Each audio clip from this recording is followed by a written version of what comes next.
Hello students, मैं हूँ रुचिका और आज हम पढ़ेंगे क्लास 10th इंग्लिश पोइट्री 8 जिसका नाम है fog by Carl Sandburg. So students, सबसे पहले हम इसके पोइट के बारे में डिस्कशन कर लेते हैं।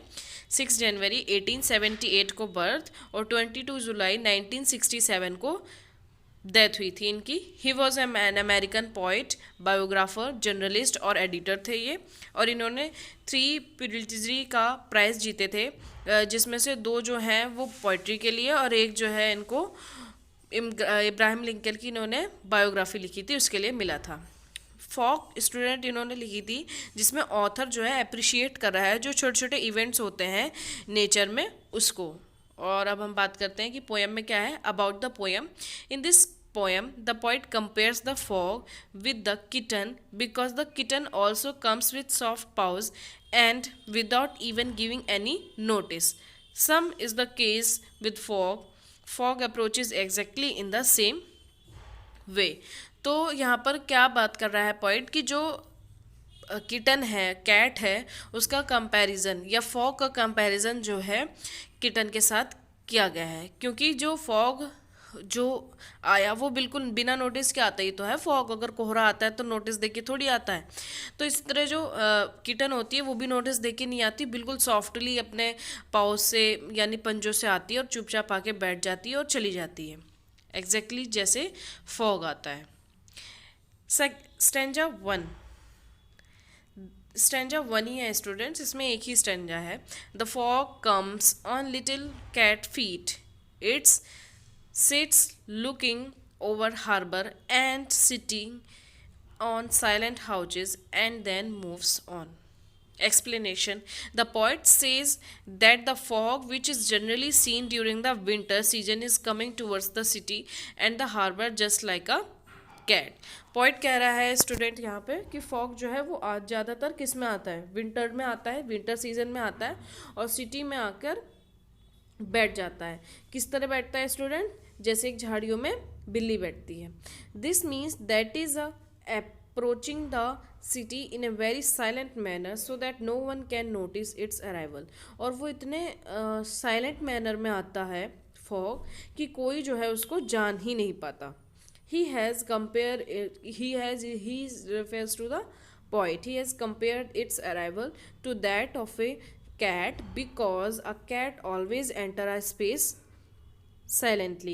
ये कंपेयर करता है जो पॉइंट है वो फॉग से इसलिए कंपेयर करता है स्टूडेंट क्योंकि जो कैट है वो भी जो साइलेंटली आके बैठ जाती है just like a fog.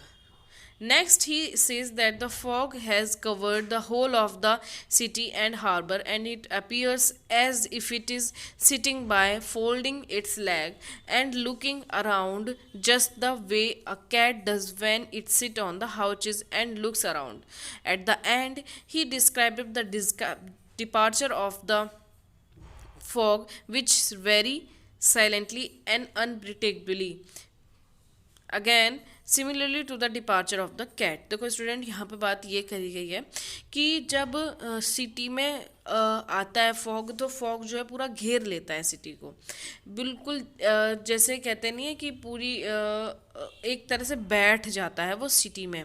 It appears it is sitting by the folding it's leg, और जैसे लगता है कि वो बैठ गया आराम से अपने लेग को फोल्ड करके, और वो बिल्कुल ऐसा लगता है जैसे कि कैट की तरह। कैट भी तो अपने घुटनों में आके बैठ जाती है, बिल्कुल उसी तरह। और लुक्स अराउंड, वो देखने लगती है चारों तरफ। और लास्ट में क्या बोलता है कि जैसे डिपार्चर नहीं होता स्टूडेंट, कोई चीज़ चली जाती है तो फॉग भी जो है उसी तरह बहुत साइलेंटली तरीके से चला जाता है। जैसे कैट को अगर उसका अपना कोई शिकार नहीं मिलता तो वो भी बिल्कुल चली जाती है, बिना किसी नोटिस के वो आती है और ना ही वो बिना किसी नोटिस के जाती है, यानी जब मन होता है वो आ जाती है, जब मन होता है वो चली जाती है। Poetic device, metaphor, comparison between a fog and a cat, और पर्सोनिफिकेशन जो है आपके स्टेंजा में है, इट सिट्स लुकिंग और over the harbour and city. Okay student, I hope कि आप लोगों को समझ आया होगा। मैसेज क्या है? This poem give message that we should understand the importance of nature. Generally we are busy in our hurry life and ignore the beauty of nature, so we should analyse and enjoy the beauty of nature. तो poem जो है वो message देती है कि हमको nature के importance को समझना चाहिए, क्योंकि हम जनरली अपनी हरी लाइफ में जो है बिजी रहते हैं, जल्दीबाजी में ही रहते हैं, और जो ब्यूटी ऑफ नेचर है उसे हम बिल्कुल इग्नोर कर देते हैं. सो वी शुड एनालाइज भी हमको करना चाहिए, और नेचर की ब्यूटी को एंजॉय भी करना चाहिए.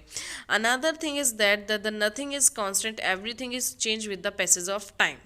So we should fulfill our dream just doing hard work for achieve our goals in life. देखो स्टूडेंट, कोहरा आया था, फॉग आया था और चला गया. ये तो है नहीं कि वो यहाँ पर टिक के बैठ गया था. ये तो है नहीं कि वो यहाँ पर हमेशा के लिए आया था और गया ही नहीं. सो स्टूडेंट्स, नेचर भी ये बात बताता है कि कोई चीज़ जो है वो कांस्टेंट नहीं है. समय के साथ साथ हर चीज़ आती है और चली जाती है. सो यहाँ पर ये इम्पोर्टेंट मैसेज दिया गया है कि ह्यूमन जो है अपने लाइफ में कोई भी अगर सुख या दुख आता है तो उसके पीछे वो रोता रह जाता है. अगर उसका मतलब कोई दुख है तो उसे जो है गिर कर संभलना चाहिए कि हाँ, मैं आगे जो हूँ इस चीज़ को फेस करने के लिए और स्ट्रांग हो जाऊं. सो हमको जो है अपने ड्रीम्स को पूरा करने के लिए हार्ड वर्क करना चाहिए, ना कि उस ड्रीम को पूरा करके बार बार हार कर हम बैठ जाएं. सो ये तो कोई एक सॉल्यूशन नहीं है प्रॉब्लम का. तो ये बात यहाँ पर बताई गई है. Theme in this poem, the poets represent fog like a human being. He personified fog with the cat who comes silently and spread all over the world. आया ना, साइलेंटली आता है वो कैट की तरह और पूरे दुनिया में फैल जाता है. ठीक है, दुनिया में एक साथ नहीं आता, पर्टिकुलर जगह का पर कहीं कहीं पर आता है. It covers all things around. It remains in sea ports and city then it goes. The poem is written in a very few words but has a very great message in it. It present the fog as a human being. देखा, यहाँ पे 2 बार बोला गया है कि fog को जो है ह्यूमन बीइंग की तरह प्रेजेंट किया गया है. और ये पोयम छोटी भले ही है, बहुत छोटी है, 5-6 लाइनों की है, लेकिन इसमें बहुत गहरा मैसेज छुपा हुआ है. और अगर बात करें तो पर्सोनिफाइड किया गया है कैट को फॉग के साथ. तो स्टूडेंट्स, आई होप कि आपको अच्छी ये लगी हो पोएम, और छोटी है, इसके कुछ वर्ड्स जो हैं वो हार्ड है. आप लोग जो है इसकी मीनिंग जो है आपकी उसमें ही लिखे रहते हैं एनसीईआरटी में. सो वहाँ से फाइंड आउट कर लेना. So thank you student.